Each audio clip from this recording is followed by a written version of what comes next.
welcome to another episode of Liquor and Hooch. I am Mir. And I am Kissy. And what we talking about today, friends? So today we're going to talk about breaking cycles and keeping traditions. So, what do you think we're really passing down?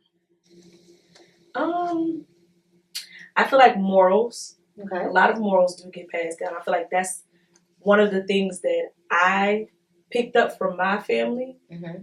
As far as like how I am with like just the things that I see how my mom is when it comes to how you treat people, how you respect people, how you care for certain people. So I feel like morals is a big thing. I do feel like we do have like traditions that come down in families where it's like, oh well, this is how we do this, or it's how you taught how to do it. So you just think that, hey, this is the way I was taught, this is how I learned, and that's how you go with this. So I would say morals will be the number one thing. Okay. I think morals are good. Yeah. You know, that you learn from your family and this kind of your upbringing and all of that. Traditions, I would say, you know, sometimes it's a simple things, maybe the way you cook, you know, the way you behave, yes, the way you, like you said, interact with other people. A lot of that comes from the upbringing from you as a child. Yes. How you respect others or how you don't respect others can come from the upbringing in your household as well. Because people are basically raising their children how they saw their parents raise them. And if it wasn't such a good upbringing, okay, well, I'm going to do the opposite of what they showed me so that I can instill this or pass this down to my child. I think it's a give and take because honestly, in parenthood, they just learning. Your parents they first go around too. They were learning how to care for another human being, and nothing is easy about caring for somebody else other than yourself. And knowing that, you know, those children will grow up to be possible husbands, wives, have kids mothers, fathers. You know, you just want to make sure that you have a successful adult. This is true. You know, so you guiding them through this whole path of life, and you learning as you guiding them as well. Yeah, I mean, I do feel like at times, like certain parents should be given grace when it comes to bringing up kids, and that's not even saying, oh, because you have one child, you should know what you're doing or whatever like that. This is everybody's first go at life. You know what I'm saying? That we know of. But I'm just saying, this is everybody's first go at life. So it's like you can't expect them to always have the right answers. You can't expect them to be able to do it correctly the first time. You know, they're learning through trial and error as well. They are. So, I mean, I do feel like, you know, a lot of the times that you do have to give some parents grace. Now, I'm not going to say all of them because there are some people out here that make you wonder, like, how did you even become a parent? Because, I mean, if this wasn't what you really wanted or your heart didn't want, then why did you do it? Right. But and some people become parents for different reasons. This is true, too. I do think that everybody is learning. For sure. You know, you're learning. This is your first go around. I do think some things are acceptable and some things aren't. Yes. When it comes to parenthood. And sometimes, you know, you might not have had the perfect example of being a mother or a father, but that don't mean that you have to be a bad mother or a bad father just because you did not see that. Right. You can go out here and you can create your own legacy on how you're going to treat your family, how you're going to bring your family up, and how you're going to do things within your household. Especially if it's things that you didn't like when you were growing up. Right. And I think that's how a lot of people parent. They take the things that they learned or they saw growing up, what they liked or what they felt might have hurt them as a child, and then they incorporate it into the legacy that they put into their children. Right. And that's why it goes into with the parenting then to now, it's totally different. Because I do believe that. Wholeheartedly, I feel like children differently now. Yes. Because back then we was outside. You didn't want to come in the house. You know what I'm saying? If you came in the house one time and they told you couldn't go back out that door, you was hurt.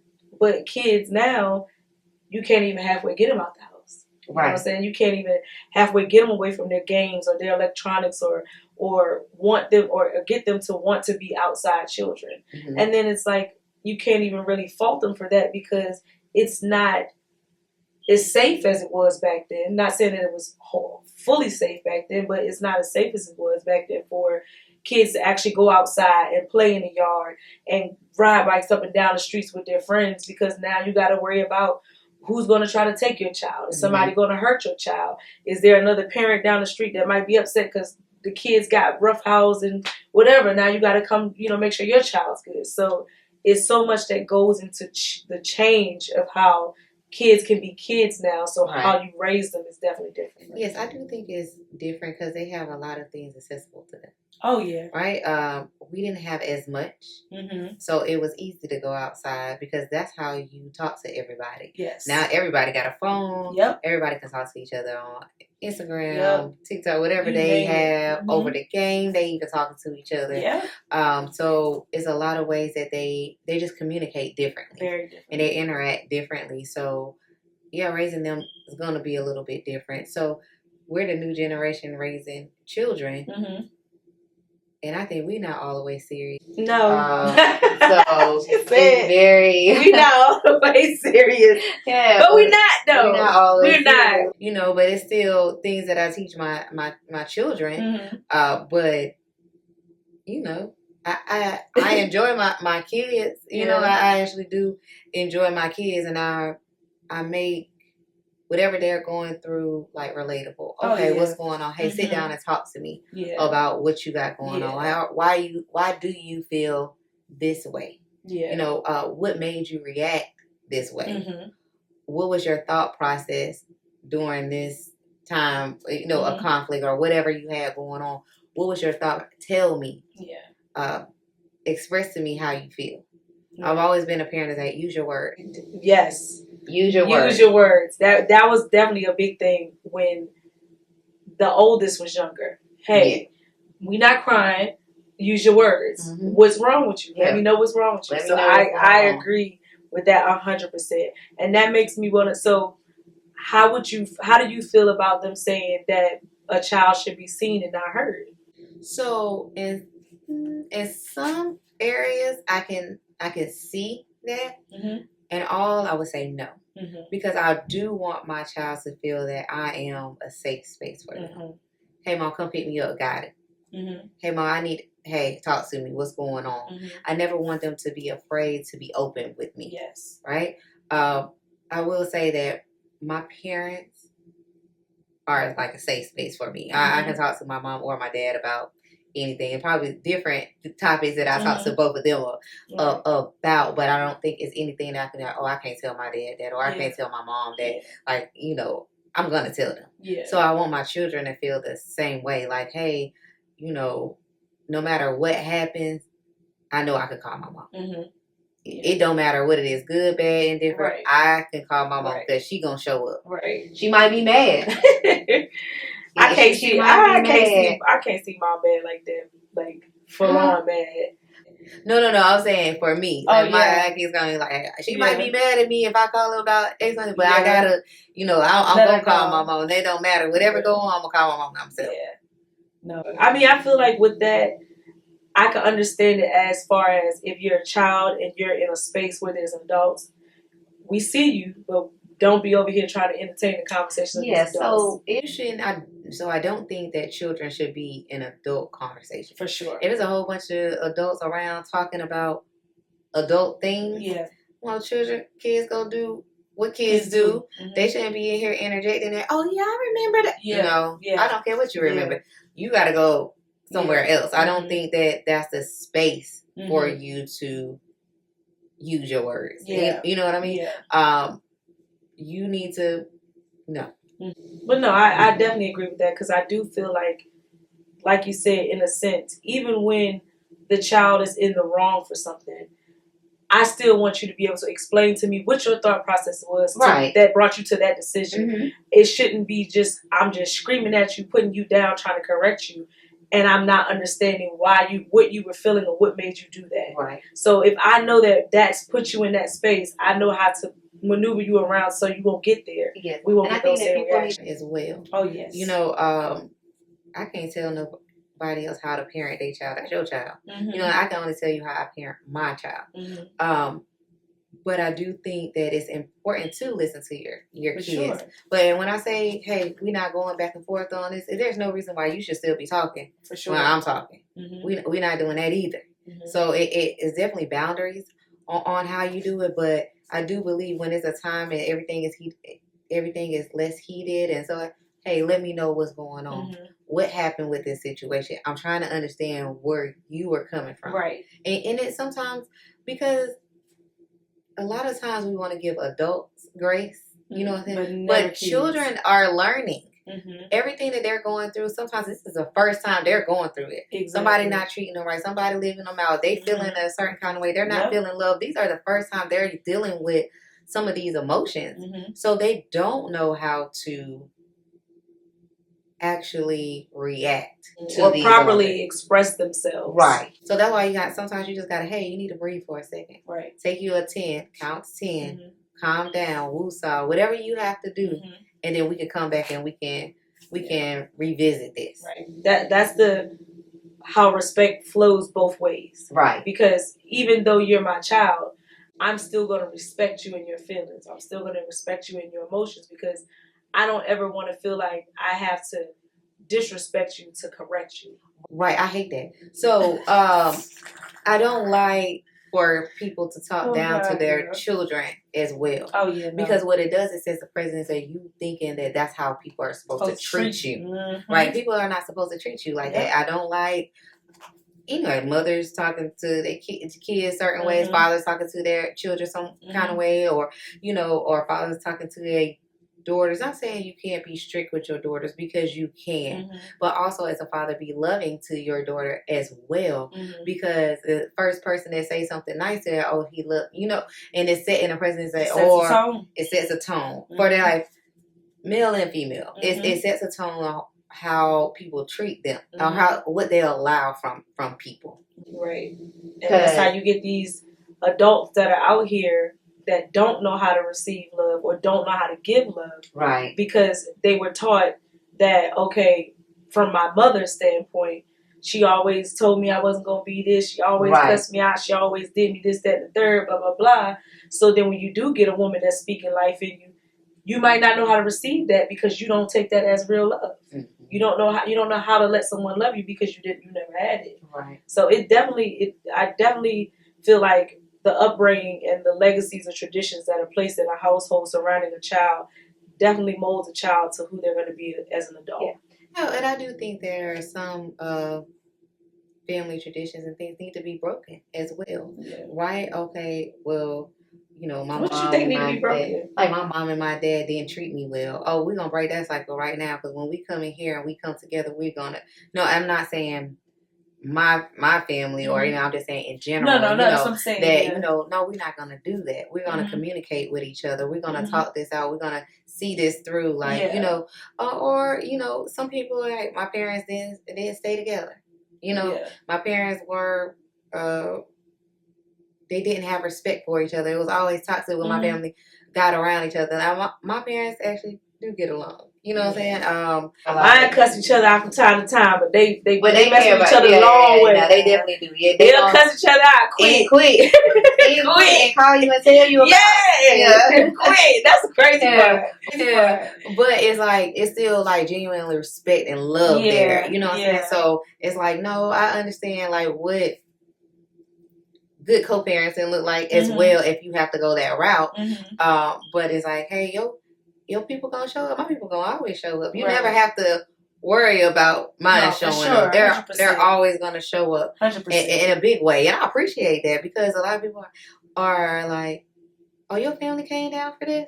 I'm thinking your family. Your family wouldn't do it. They don't come. But a lot of people don't have that. That's true. They don't have that. That's true. But I'm very thankful for that. I talk to my mom and dad every week. Yeah. My mom probably every day. My daddy probably like 3 times a week. Yeah. Because he won't move around a lot. But, don't do him like that, now. I do talk to him. Or even if I don't talk to them on the phone every day, they send me memes. They send me something. They send me text messages. They're in constant contact. Yeah, I'm definitely in contact with my parents. And I'm appreciative for that, because I need them. Yeah, this is true. I would have to say,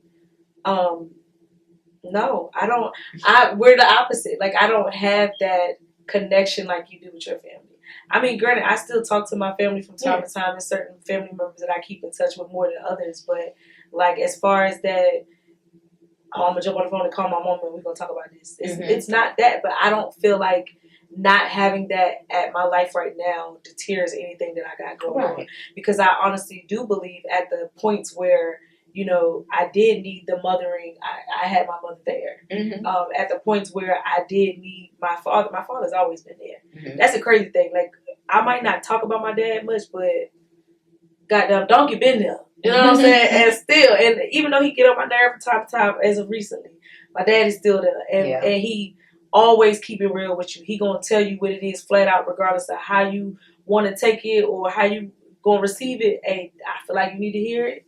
This coming from daddy. Daddy still love you, but this how I'm gonna tell you. So, I mean, I do feel like it's definitely a big thing to have a good family legacy in place. Yes, I do. It's really, because it's the whole fashion of your family. If you don't have one intact, I mean, if you're just trying to wing it, still, you got some structure. You learned something from someone that you're holding on to, that you're mimicking to go forward in life. So do you think that parents should apologize to their children? I do, 100%. I feel like when you wrong, you're wrong.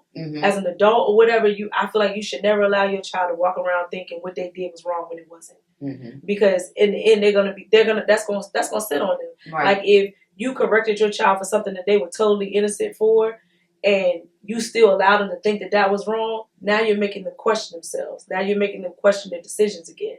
And I don't think that should ever be a thing. Like, I've seen my mom do it plenty of times where if my brother was out here doing something, was accused of something, and it came back not to be, she would apologize. It was no issue with apologize. Even if she beat your ass beforehand, I'm sorry for that whooping. It might have been for something I don't know about. But she darn it anyway. That's serious. But she would apologize. It did not.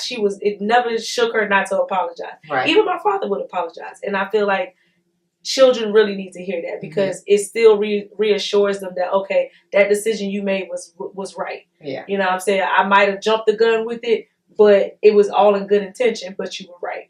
So I do think it's important because nobody's perfect, right? So it's just showing like, hey, you know, maybe I overreact when this happened. Maybe I could have took a breather, like I'm telling you to do, you know, and kind of revisit a little bit later, but I reacted, you know, and it's okay to be like, hey, I wasn't right in this situation, and I could have handled it better.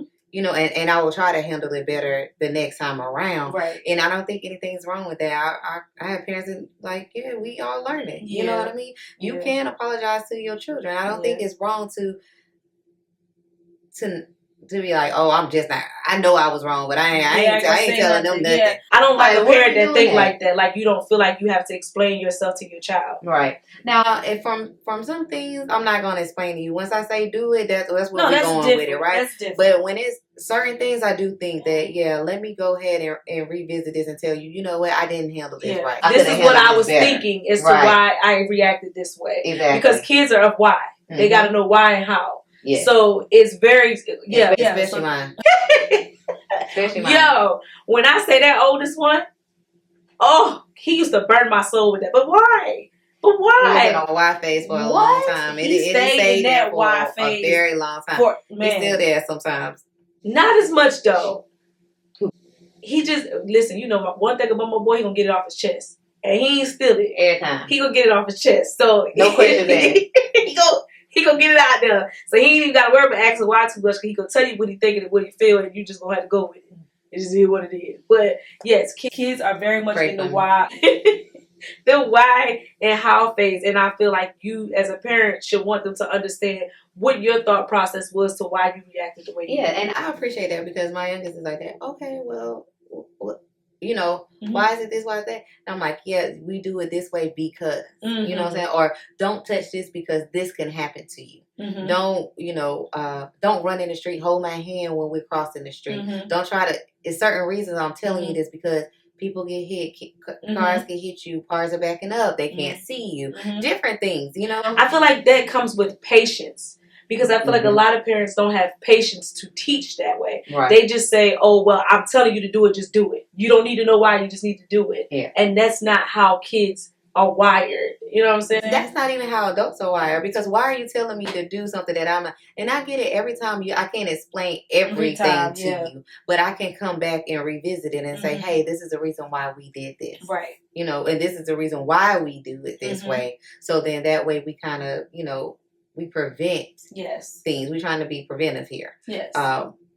And if you don't do that, then it can hurt you. Because then there's no second question. It's going to be by nature. Well, I know my mommy told me this. This is what we talked about. So I know this is why I have to do it. Because like with baby girl, wherever we walk to, she going to switch that tablet and grab that hand. Yeah. She don't care where we going. So, and it's not like I walk up to her and be like, hey, give me your hand. She knows what to do. So it's like, okay, you don't have to. And that's with me.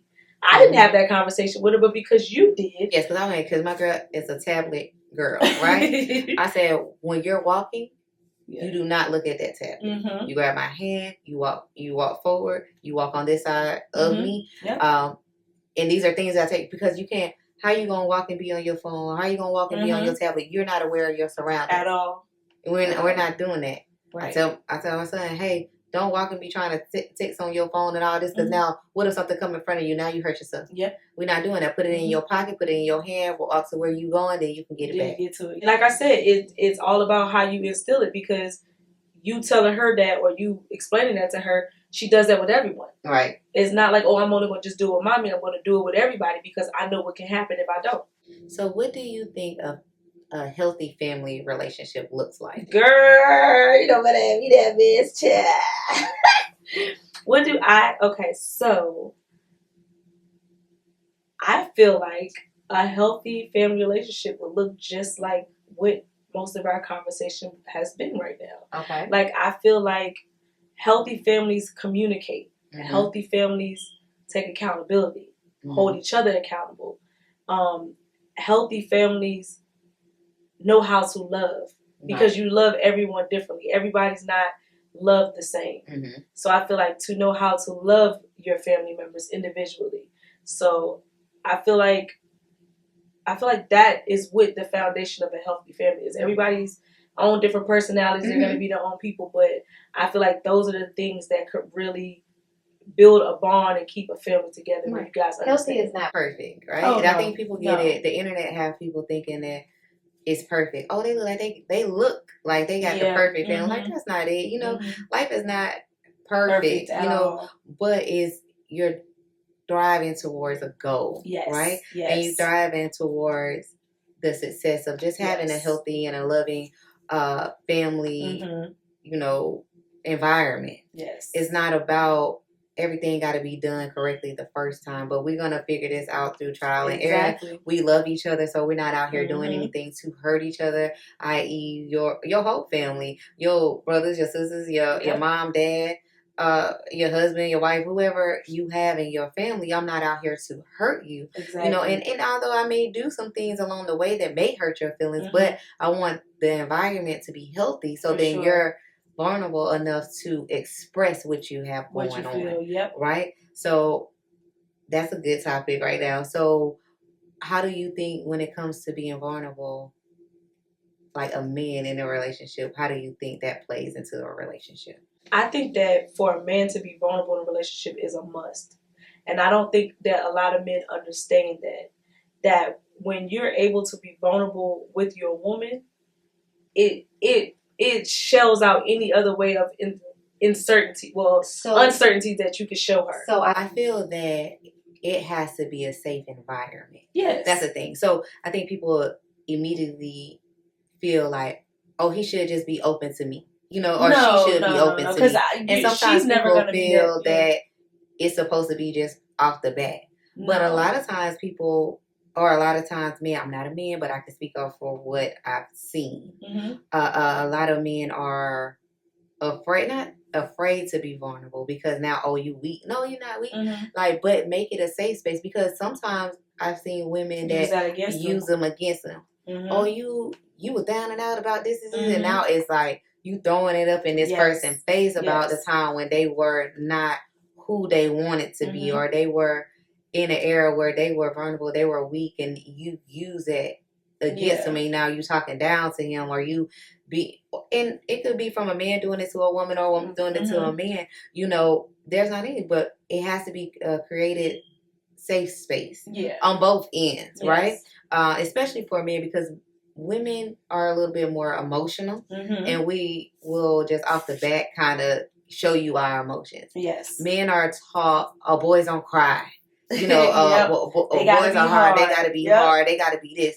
Now, I don't want you crying every day about random stuff. You know what I'm saying? But I'm not crying every day about random stuff. No. But if something is hurting you, or you're hurt, or, you know, something is going on with you, I want you to express. Not saying that I can fix your hurt, right? But you getting it out there, let you release some of that you have going on. And knowing that whatever is said between you and I will not be to anybody else.